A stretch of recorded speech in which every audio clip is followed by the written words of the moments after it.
Élaboration sur la question de la famille et du père sous le titre de La famille résidue et le père qui unit, avec une « pas avec une « T. Petite différence que vous avez comprendre l'importance qu'il a.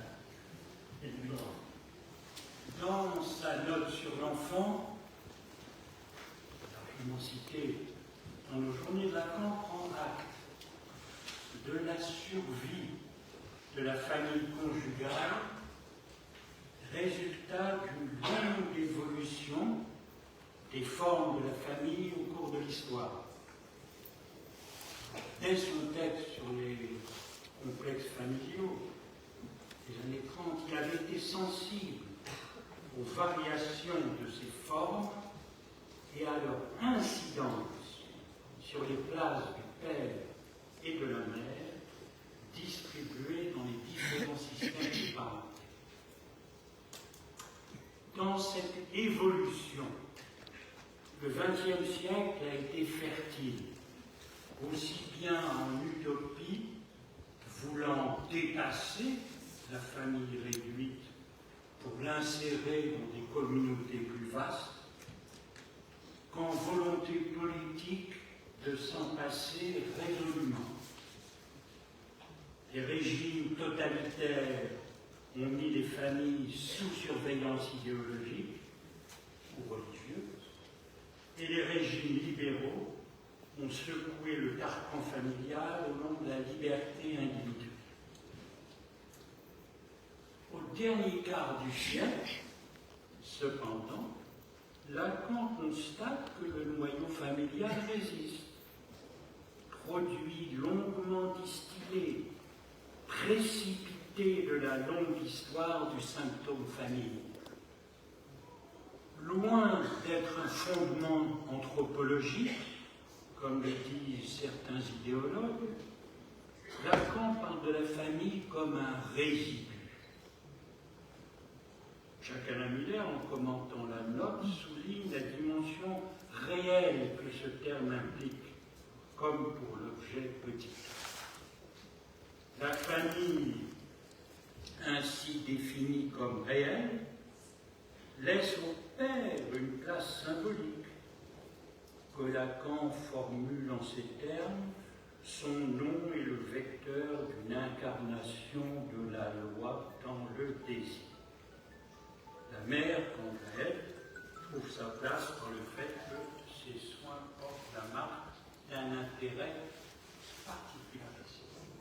Notons que Lacan rend compte de la permanence de la famille conjugale par l'irréductible d'une marque dans la reproduction biologique, qui ne soit pas anonyme, qui ne soit pas pour tous. On en veut pour preuve que l'extension de la reproduction biologique par procréation médicalement assistée a nécessité l'adjonction du mariage pour tous. Lacan ne fera qu'accentuer la particularité ou la logique de la particularité de la place du père, le situant non seulement par rapport à la mère, mais à la singularité de la mère en tant que femme. On peut dire que l'incarnation de la loi se fait dans le désir d'une femme qui elle-même consent à aimer. C'est dans un de ses derniers séminaires, le RSI, que Lacan reformule sa définition de la famille conjugale à partir du 1. Je le cite. Un père n'a droit au respect, sinon à l'amour, que si le dit amour est perversement orienté, c'est-à-dire fait d'une femme, objet qui pose son désir. Mais ce qu'une femme accueille ainsi n'a rien à voir dans la question. Ce dont elle s'occupe, c'est d'autres objets petits a qui sont les enfants.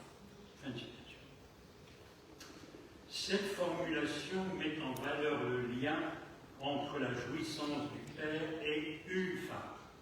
C'est cette valeur qu'a dégagée Alain Miller, je le cite, la perversion paternelle, c'est précisément que le désir du père soit lié à une femme entre toutes, c'est-à-dire une femme comme unique. Et c'est en la mesure où c'est unique le mari qu'il s'avère ne pas être Dieu. Fin de citation. La laïcisation du père s'est poursuivie depuis la rédaction par Lacan de sa note. Au XXIe siècle, la famille conjugale s'est vue à la fois confortée et subvertie par l'extension du mariage et du divorce pour tous, multipliant les familles mono ou biparentales, parents 1 et parents 2, de toutes sortes. Les remaniements de la famille conjugale par le droit ont fini par fonder une filiation à l'envers. Vous le notez très bien, Christiane Alberti. C'est l'enfant qui définit les parents. Le père semble parfaitement déconstruit et le père du patriarcat évaporé, selon le mot de Jacques Alain. Sommes-nous vraiment arrivés à une société égalitaire de frères et de sœurs se répartissant les tâches domestiques et d'éducation des enfants dans un seul souci de l'égalité de la charge mentale? C'est faire fi de la forme nouvelle que prend dans ces familles contemporaines l'irréductible de leur singularité et de la contingence des amours, toujours nécessaires pour que la jouissance consente au désir.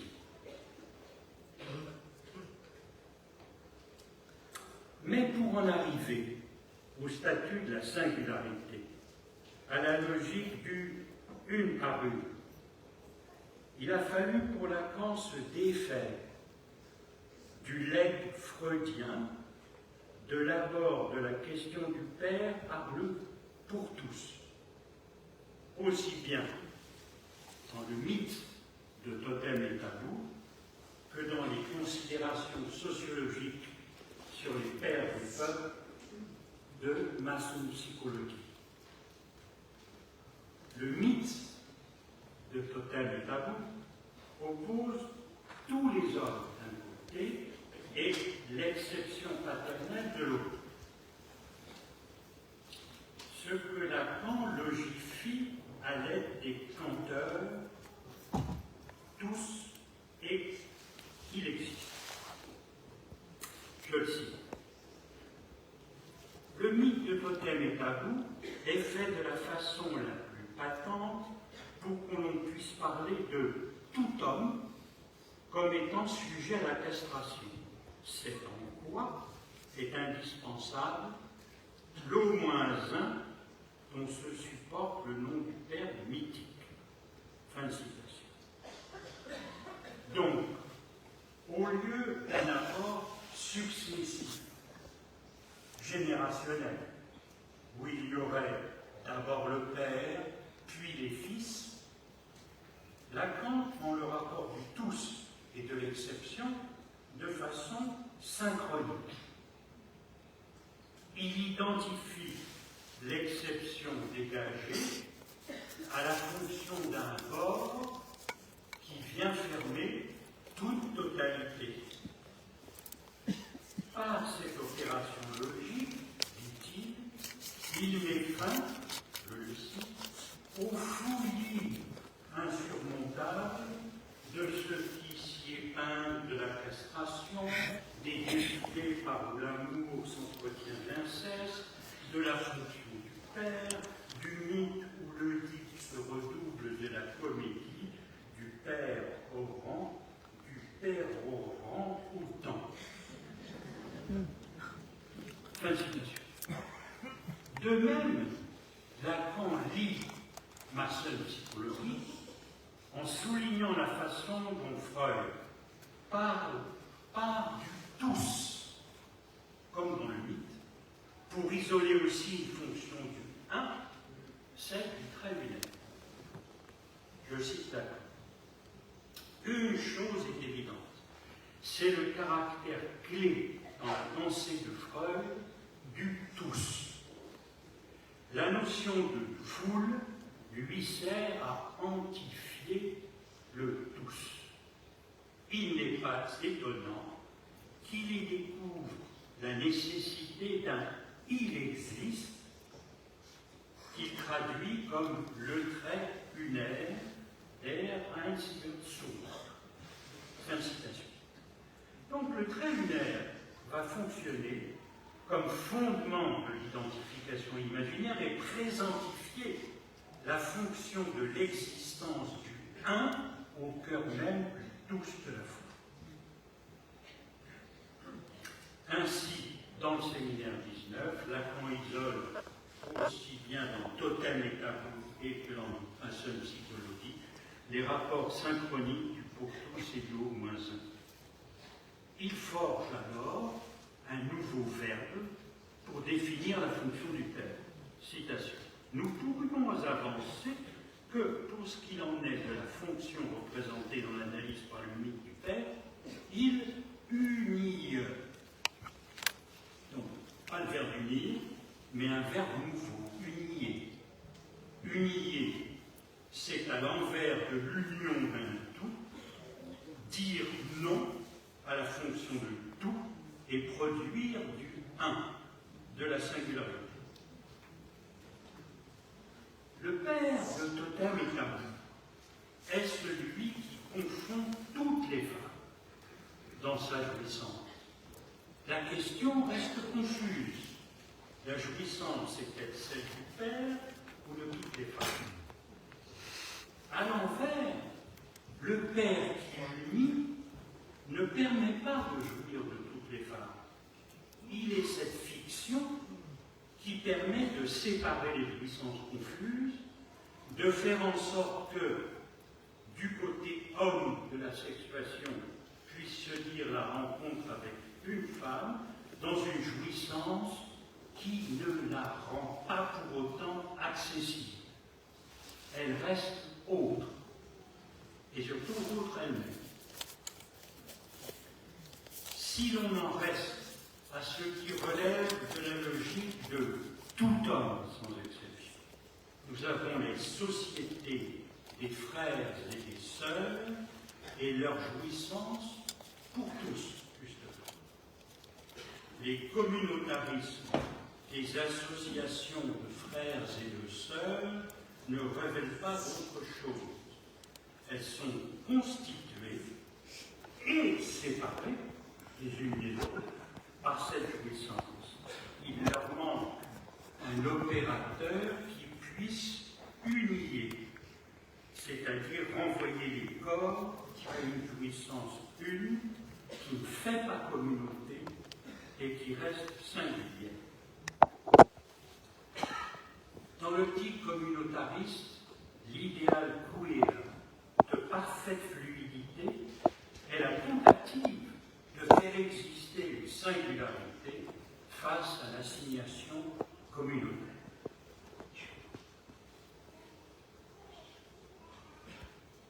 Lacan avait déjà abordé dans son enseignement le rapport à la singularité de la jouissance. Il le situe d'abord côté femme. C'est la portée de l'apologue dit des Chromenos à la fin du séminaire 7. L'apologue, c'est le titre, c'est le titre qu'a choisi Jacques Alain pour l'avant-dernière leçon du séminaire qui oppose la demande de bonheur et la promesse psychanalytique. La demande de bonheur se situe dans le registre du pour tous. En effet, le bonheur est, depuis la poursuite du bonheur de la déclaration d'indépendance américaine du 4 juillet 1776,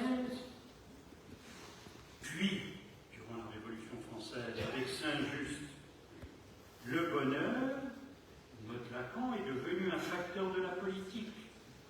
c'est du fait de l'entrée du bonheur de la politique, dans la politique, que l'étape préalable, maintenant, se situe au niveau de la satisfaction des besoins pour tous les autres, comme condition du bonheur. Lacan oppose à ce pour tous la dimension de la promesse analytique.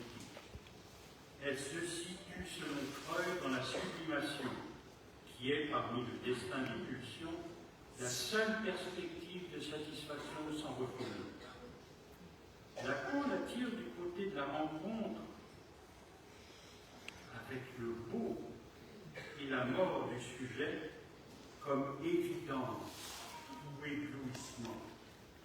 La rencontre du beau mortel est comme celle de la jouissance, l'évidence d'une présence qui abolit le sujet. Pour donner un exemple, moins fulgurant pour le beau mortel, de ce que serait l'expérience de l'éblouissement singulier, Lacan donne l'apologue des croquenots, reprise amusante du texte de Heidegger sur le tableau de Van Gogh, Les vieux souliers, nous montrant là l'image émerveillante de ce qu'était une œuvre de beauté. L'exemplaire de Lacan et qui réside dans le fait qu'invité à l'Institut français de Londres, en compagnie de sa femme, dit-il, au matin, mon épouse me dit tout à craque, le professeur D est ici. C'était fort tôt le matin. Comment saviez-vous, dit, demandai-je. On me répondit, j'ai vu ses chaussures. Lacan est sceptique. Ici, le caractère hautement caractéristique d'une individualité dans une paire de couteaux, posée là à une porte, ne me paraissait pas porter des caractères suffisants d'évidence. Parenthèse, c'est une époque où on mettait ses souliers devant sa porte pour qu'il soit ciré.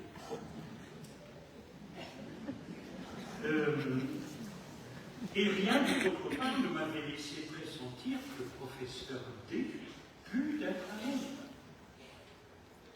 Puis Lacan voit le professeur D sortir de sa chambre, confirmant l'intuition improbable de sa femme. Donc il conclut, cette expérience me paraît hautement instructive et c'est par elle que j'entends vous amener à la fonction de ce qu'est le beau. Lacan fait là usage du jugement du beau sans concept, sans définition préalable, qui s'impose, comme une note Kant, pour en faire la marque d'une unicité en rupture avec l'universel du concept. Ces souliers ne sont même plus insignifiants de quelque chose. Je le cite. Signifiant de la marche, de la fatigue, de tout ce que vous voudrez, de la passion, de la chaleur humaine. Non. Ce signifiant est seulement signifiant de ce que signifie une paire de croquenots abandonnés, c'est-à-dire à la fois d'une présence et d'une absence pure, empreinte qui émerge à la fonction de l'organique et pour tout dire du déchet, évoquant le commencement d'une génération spontanée. Fin de citation. Il s'agit bien sûr de la génération spontanée d'un sujet. L'extrême présence à l'unicité, Lacan aussi bien Lacan, lui a permis, dans cet apologue, d'avoir accès à la pure présence-absence de la singularité du professeur D, à sa ressemblance, son unicum, à partir de la chaussure déchet. L'accès à l'unicité de ce qui fait un sujet, c'est aussi ce que tentait Giacometti à partir de ce que lui aussi appelait le résidu. Jean Clair a rassemblé les propos de Giacometti sur la ressemblance à partir du résidu de la façon suivante. Je cite Jean Clair. La ressemblance pourrait se formuler comme un paradoxe.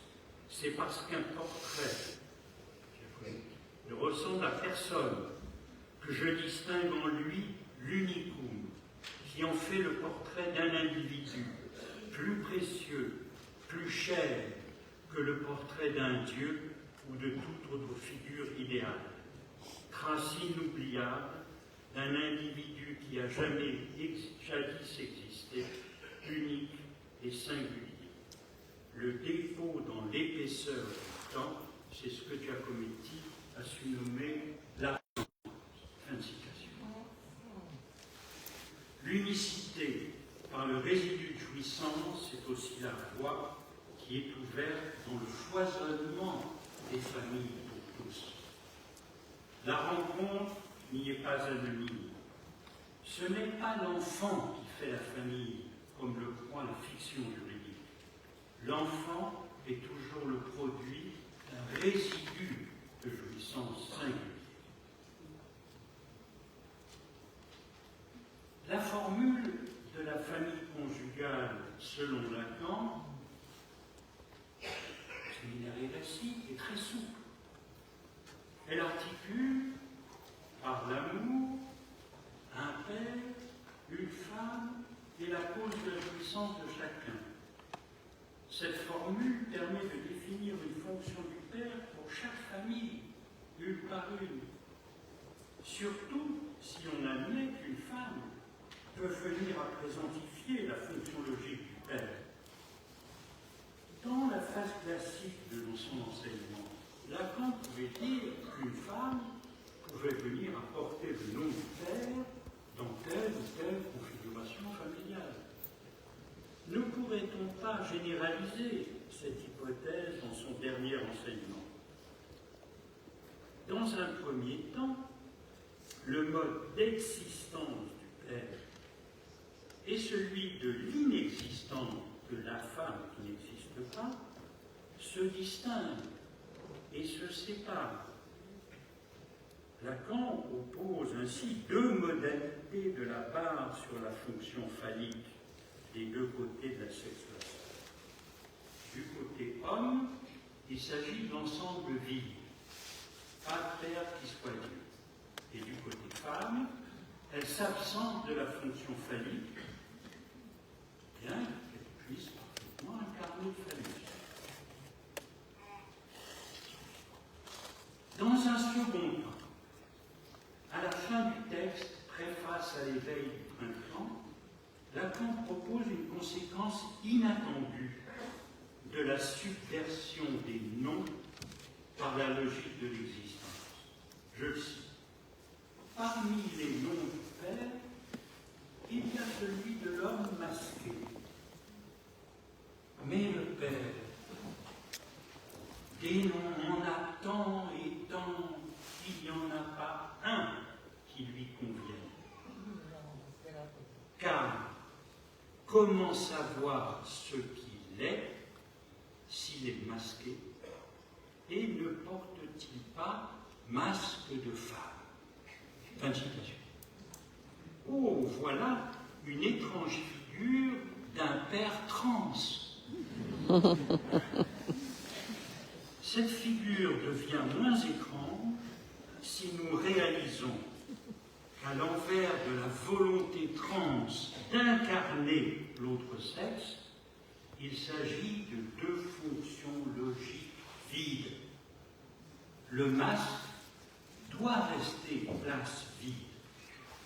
Ça n'est qu'à cette condition que le masque du père qui unit ou celui de la femme barrée seront des instruments pour sortir de la confusion anonyme des jouissances, pour unier ce qui définit le conjugal d'une famille. Si la famille se définit à partir de l'enfant comme objet à une femme et d'une cause de jouissance, il ne faut pas omettre la façon dont une femme peut aimer ce qui vient à occuper la place du masque et ainsi permettre d'énumérer, de distinguer la confusion des jouissances.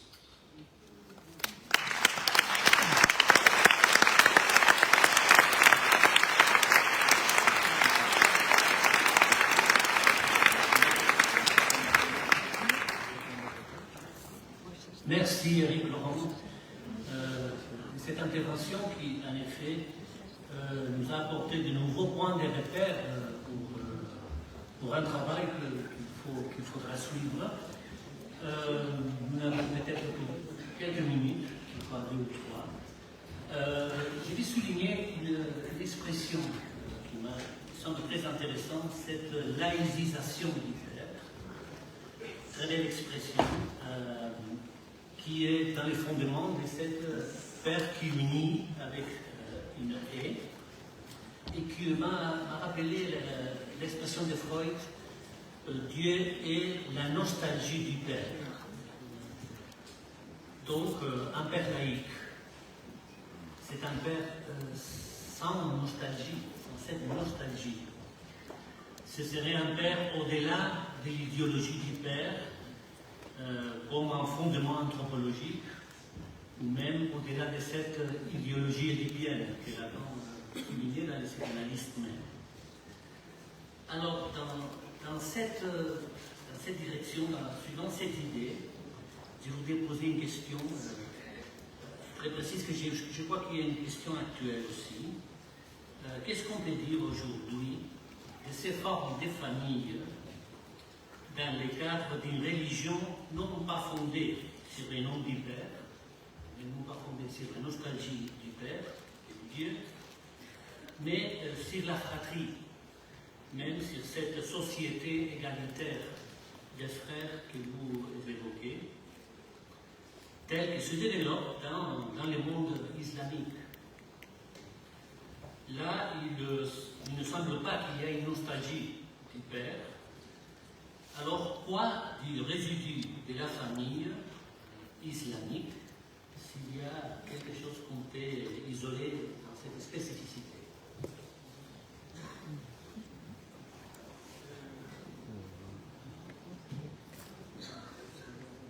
Nous avons peu de temps pour ce qui nécessiterait un petit précis de théologie,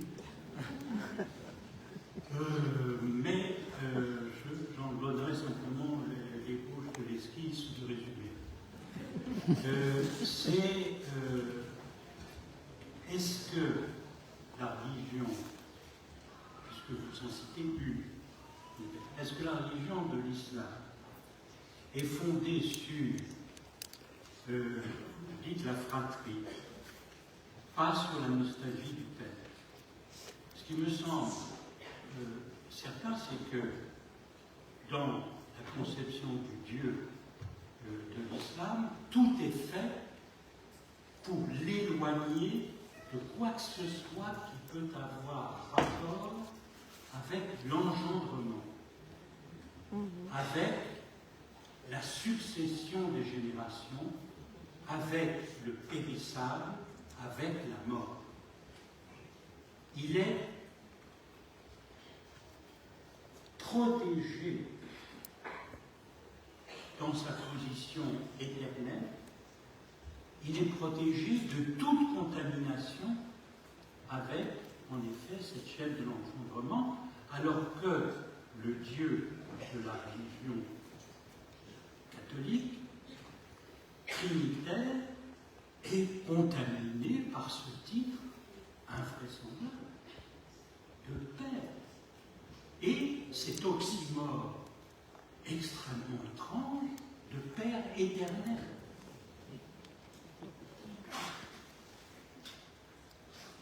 Il faudrait un ami Antonio Di Ciascia pour nous rappeler l'élaboration dans la doctrine de cet oxymore et comment il fait qu'on peut le dire sans s'en apercevoir.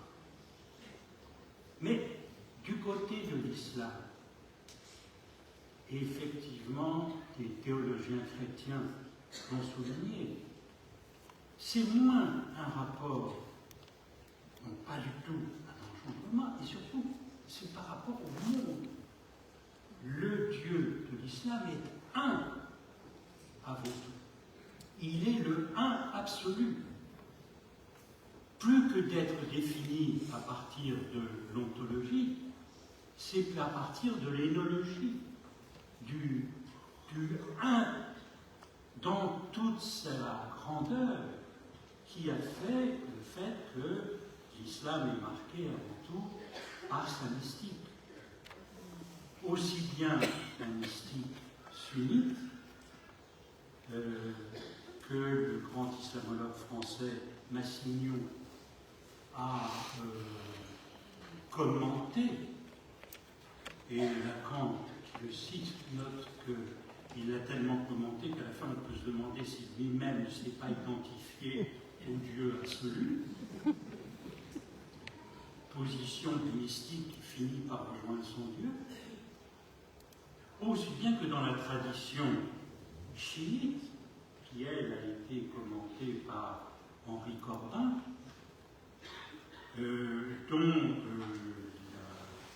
l'examen des textes à la fois d'El Sohrawardi, mort en 1991, et aussi Mollah Sadra, qui est un peu plus tardif que Corbin a commenté aussi bien, et là dans lequel le rapport au un absolu se révèle par des étapes et de tout un monde intermédiaire propre au chiisme, peuplé de visions,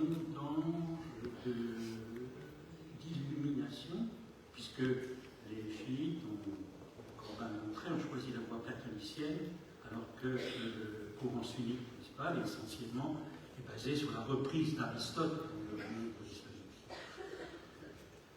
En ce sens, il faudrait poursuivre la question. Par exemple, on voit que par exemple, Corbin, en commentant le monde imaginal, comme il dit, ce monde intermédiaire que les chiites ont préservé, qui se compose avec le monde de la réalité autrement, et que seul l'imam peut voir.